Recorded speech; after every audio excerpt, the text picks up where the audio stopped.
Top quality और consistent performance के लिए सिर्फ सिल्वर पंप्स। टॉप क्वालिटी और कंसिस्टेंट परफॉर्मेंस के लिए सिर्फ सिल्वर पंप्स, नाम याद रखना। पहलगाम इथे झालेल्या दहशतवादी हल्ल्यानंतर आता मुंबईतील सर्व सार्वजनिक ठिकाणी सुरक्षा व्यवस्था वाढवण्यात आलेली आहे। मी सध्या मुंबईच्या लोकमान्य टिळक टर्मिनसच्या बाहेर आहे। या ठिकाणची सगळी दृश्य आपण पाहतोय।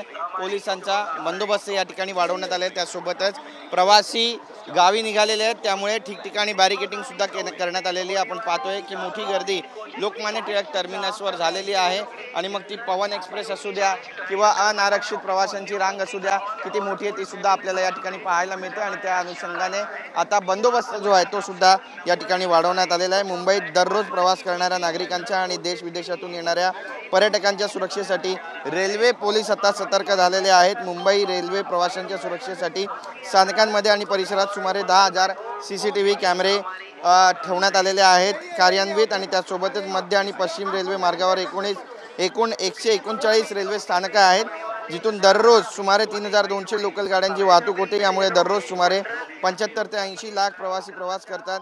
याशिवाय शेकडो लांब पल्ल्याच्या गाड्याही चालवल्या जातात, त्यामध्ये लाखो प्रवासी प्रवास करतात आणि सध्याची जी परिस्थिती आहे ती सुद्धा आपण या ठिकाणची पाहतोय।